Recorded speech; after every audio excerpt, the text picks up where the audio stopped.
Relato 1. El visitante de la cabaña. Mazamitla, Jalisco.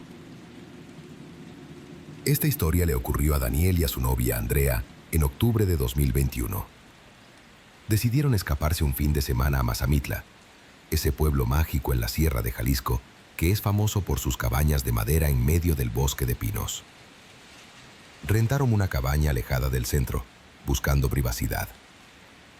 Era una construcción bonita, de 2 pisos, con grandes ventanales de piso a techo para ver el bosque. Llegaron un viernes por la tarde.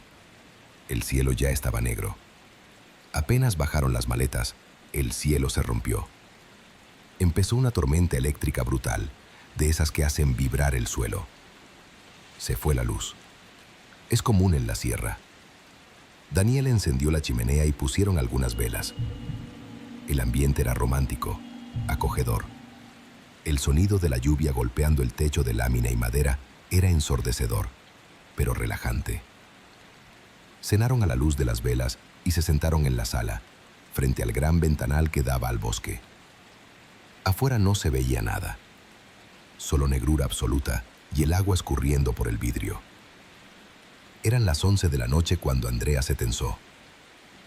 «Daniel», susurró, «hay alguien afuera». Daniel se rió. «No inventes, amor. Estamos a 3 kilómetros del pueblo. Nadie anda afuera con este tormentón». «Te juro que vi a alguien», cuando relampagueó. Ahí, junto al pino grande. Daniel se acercó al vidrio. Puso las manos alrededor de sus ojos para bloquear el reflejo de las velas e intentar ver hacia afuera. Esperó a que cayera un rayo. ¡Crack! El cielo se iluminó de blanco por un segundo. Y Daniel lo vio. A unos 10 metros de la ventana, parado bajo la lluvia torrencial, había un hombre. Estaba completamente inmóvil. No buscaba refugio. No se cubría la cabeza. Tenía los brazos caídos a los costados. Llevaba ropa oscura que estaba pegada a su cuerpo por el agua. Estaba empapado. Pero lo peor era que estaba mirando directamente hacia la cabaña. Hacia ellos. «¡Mierda!», gritó Daniel, alejándose de la ventana. «Tienes razón. Hay un tipo ahí parado». Daniel corrió a buscar su celular para llamar a la policía, pero no había señal. La tormenta había tirado la red. «¿Qué quiere?», preguntó Andrea temblando. Volvieron a mirar. Otro relámpago. El hombre seguía ahí, pero ahora estaba más cerca, a 5 metros. Se había movido en la oscuridad, entre rayo y rayo, sin caminar. Simplemente había aparecido más cerca. Y estaba sonriendo. Una sonrisa enorme, desencajada, con la boca muy abierta, dejando que el agua de lluvia se le metiera en la garganta. «¡Vete!», gritó Daniel golpeando el vidrio. «¡Tengo un arma!». Era mentira, pero estaba desesperado. El hombre no reaccionó. Ni siquiera parpadeó. El agua le escurría por los ojos abiertos y él no parpadeaba. Pasaron horas. Horas de terror psicológico. La pareja se refugió en el piso de arriba, en la recámara. Cerraron la puerta con llave y pusieron una silla. Pero el sonido de la lluvia cambió. Ya no era solo agua golpeando el techo. Empezaron a escuchar golpes húmedos en las paredes de madera de la cabaña. Plop, plop, plop. Como si alguien estuviera lanzando bolas de lodo. O como si alguien estuviera trepando, pegando las manos mojadas y los pies descalzos contra la madera. Los sonidos rodeaban la casa. A veces en el techo, a veces en la pared norte, a veces en la terraza. Daniel agarró un atizador de la chimenea y se quedó apuntando a la puerta. Cerca de las 3 de la mañana, la lluvia paró de golpe. El silencio fue más aterrador que la tormenta. Escucharon un último sonido. Un resbalón en el techo, justo encima de sus cabezas. Y luego, el sonido de algo pesado cayendo al lodo del jardín. ¡Chof! Y pasos corriendo hacia el bosque. Pero no pasos de 2 piernas. Sonaba como un animal de 4 patas corriendo sobre el lodo, chapoteando y rompiendo ramas. Al amanecer, salieron. No había nadie, pero las ventanas, los grandes ventanales de la sala, que estaban a 2 metros de altura del suelo por los cimientos de la cabaña, estaban cubiertos de huellas. Manos. Cientos de manos de lodo y grasa impresas en el vidrio por fuera. Pero lo que hizo que Daniel y Andrea se fueran de ahí sin pedir reembolso fue lo que encontraron en el techo, cuando el encargado de mantenimiento subió a revisar. En las tejas, alrededor de la chimenea por donde habían intentado mantener el calor, había rasguños profundos en la madera. Y atorado en la chimenea, como si hubiera intentado entrar, encontraron un mechón de pelo largo, negro y lleno de musgo, que olía a río podrido. Relato 2. El quinto piso. Colonia Roma, Coldido, México. Vivir en un edificio antiguo en la Colonia Roma tiene su encanto, hasta que llueve. Carla vive en un quinto piso, en un edificio Art Deco de los años 40. Es el último piso. Arriba solo está la azotea y los cuartos de servicio abandonados. Era septiembre. Llovía todas las tardes. Una de esas noches de lluvia constante, monótona, que adormece. Carla estaba sola, leyendo en su cama. Su departamento da un cubo de luz interior, así que las ventanas de su cuarto dan hacia las ventanas de los vecinos y hacia la pared del edificio de junto. Eran las 2 de la mañana. La lluvia arreció. Carla escuchó un golpeteo en su ventana. Toc, toc, toc. Levantó la vista del libro. ¿Granizó?, pensó. Pero el sonido era rítmico, inteligente. Toc, toc, toc. Carla se quedó helada. Está en un quinto piso. No hay balcones. No hay escaleras de incendio. Es una pared lisa de 20 metros hacia abajo. Es imposible que alguien toque la ventana por fuera.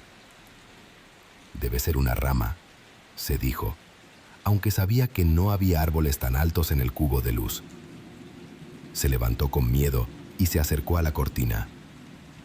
Toc, toc, toc. El sonido era claro, nudillos contra el vidrio. Carla agarró valor y abrió la cortina de un jalón. No había nada, solo la lluvia cayendo por el cubo de luz y la oscuridad. Suspiró aliviada. Estoy paranoica. Se dio la vuelta para regresar a la cama, y entonces lo escuchó otra vez. Pero esta vez el sonido no venía del centro de la ventana, venía de la parte de arriba, del marco superior. Carla volteó lentamente hacia arriba. En la parte superior de la ventana, pegada al vidrio por fuera, había una cara. Pero estaba al revés, colgando desde la azotea. Era una cara pálida, hinchada, como de ahogado. El pelo largo y mojado caía hacia arriba, por la gravedad. Los ojos estaban inyectados en sangre y la miraban fijamente. Tenía la boca abierta en una O perfecta, pegada al cristal, y una lengua negra lamía el vidrio. Slurp, slurp. Carla gritó y retrocedió, tropezando con la cama. La cosa afuera, al verla reaccionar, empezó a golpear el vidrio con la cabeza. Bam, bam, bam. La cabeza invertida rebotaba contra el cristal con una fuerza brutal. El vidrio templado vibró. «¡Déjame entrar!», gritó la cosa, pero su voz sonaba ahogada, como si hablara con la boca llena de agua. «Está muy frío. ¡Déjame entrar!». Carla corrió al baño y se encerró. Llamó al 911 llorando. Escuchó cómo el vidrio de su cuarto se rompía. ¡Crash! El sonido de la lluvia y el viento entró al departamento, y con ello, el sonido de algo húmedo y pesado cayendo al suelo de duela. ¡Plaf! Escuchó pasos mojados arrastrándose por el pasillo. Squeak, squeak. La cosa llegó a la puerta del baño. Empezó a rasguñar la pintura. «Carla, tengo frío. Ábreme». La voz se iba transformando. Ya no era una voz de ahogado. Ahora sonaba como la voz de su madre, que vive en otro estado. «Hija, ábreme, me estoy mojando». La policía llegó 10 minutos después. Tuvieron que romper la puerta de la entrada.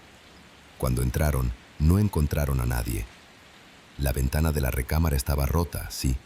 Había vidrios por todos lados y un charco de agua enorme en el suelo. Pero lo que la policía no pudo explicar fue el rastro de agua. Había huellas de pies descalzos mojados que iban desde la ventana rota hasta la puerta del baño. Pero no había huellas de regreso. El rastro terminaba en la puerta del baño. Revisaron todo el departamento. Debajo de la cama, en los closets. Nada. La única explicación lógica era que el intruso se hubiera evaporado. Carla se mudó al día siguiente, pero dice que a veces, cuando llueve donde vive ahora, escucha ese sonido de succión en la ventana. Slurp, slurp, como si alguien estuviera lamiendo el vidrio buscando una grieta para entrar. Relato 3. La carretera inundada. Veracruz, Jalapa. Jorge es trailero, pero esta historia le pasó en su coche particular, un Tsuru viejo. Iba manejando de Veracruz Puerto hacia Jalapa por la carretera libre. Era temporada de huracanes. La lluvia era tan intensa que los limpiaparabrisas no daban abasto. Iba a vuelta de rueda, a 30 kilómetros por hora, guiándose apenas por las líneas blancas de la carretera. Eran las 12 de la noche. Iba solo. Al pasar por una zona baja, cerca de Rinconada, vio que el agua había subido mucho. La carretera estaba anegada. El agua le llegaba a la mitad de las llantas, pero el Tsuru aguantaba. De repente, los faros iluminaron algo rojo a la orilla del camino. Era un niño de unos 7 años, con una playera roja empapada, parado con el agua hasta las rodillas. Estaba llorando, haciendo señas con la mano para que parara. Jorge, siendo padre de familia, no lo pensó. Frenó y bajó el vidrio del copiloto un poco. «Chamaco, ¿qué haces aquí? ¡Súbete!». El niño corrió chapoteando y se subió al asiento del copiloto. Estaba temblando de frío. A su lado. «Gracias, señor», dijo el niño con voz temblorosa. «Mi mamá. El coche se nos fue al río, allá atrás». Jorge se asustó. «¿Dónde? ¿Están bien?». «Se nos fue en la curva. Mi mamá no pudo salir. Yo salí por la ventana. Ayúdeme». Jorge sintió una punzada en el corazón. «Vamos, dime dónde». Dio la vuelta en U con cuidado y manejó despacio hacia donde señalaba el niño. Avanzaron 1 kilómetro. La lluvia era un muro blanco. «Aquí», dijo el niño. «Aquí se fue». Jorge detuvo el coche y bajó con una linterna. Iluminó hacia el barranco donde pasaba un arroyo que ahora era un río furioso de lodo. Efectivamente, abajo se veía el techo de un coche blanco casi cubierto por la corriente. «Quédate aquí, niño», gritó Jorge. Jorge llamó al 911 y reportó el accidente. Luego bajó resbalándose por el lodo para ver si podía ayudar. Llegó a la orilla del río. El coche estaba atorado en unas ramas. Jorge se metió al agua, luchando contra la corriente. Llegó a la puerta del conductor. Estaba cerrada. Rompió el vidrio con una piedra. Iluminó adentro. Había una mujer al volante. Muerta. Ahogada. Jorge sintió una tristeza enorme. Por lo menos el niño se salvó, pensó. Iluminó el asiento de atrás para ver si había alguien más. Y entonces se le cayó la linterna al agua. En el asiento de atrás, flotando dentro del coche, con el cinturón de seguridad puesto, estaba el niño. El mismo niño de la playera roja, con la misma cara. Pero este niño estaba muerto. Tenía la piel gris y los ojos abiertos, vidriosos. Llevaba horas ahí. Jorge gritó y salió del río como pudo, tragando agua, arañando el lodo. Subió a la carretera, pálido, en shock. Corrió a su coche, abrió la puerta del copiloto. El asiento estaba vacío, pero estaba empapado. Había un charco de agua de río en el asiento, con lodo y hojas. Y en el tablero, marcado en el polvo como un dedo pequeño y mojado, había una palabra escrita: gracias. Jorge esperó a la ambulancia dentro de su coche, con los seguros puestos y rezando. Cuando sacaron los cuerpos, confirmaron que madre e hijo habían muerto al instante, horas antes de que Jorge pasara. Jorge dice que nunca olvidará el frío que sintió cuando el niño se subió al coche. No era frío de lluvia, era frío de tumba. Y dice que, a veces, cuando maneja bajo la lluvia y ve algo rojo a la orilla de la carretera, prefiere no mirar. Porque hay almas que no saben que ya se ahogaron y siguen buscando quién los lleve a casa. Así que esta noche, mientras escuchas la lluvia caer afuera de tu cuarto, piensa bien. ¿Ese sonido en la ventana es una rama? ¿Esa sombra bajo el poste de luz es solo una sombra? Si escuchas que tocan a tu puerta en medio de la tormenta, no abras, porque la lluvia no solo moja a los vivos, también moja a los que están esperando afuera, con frío y con muchas ganas de entrar.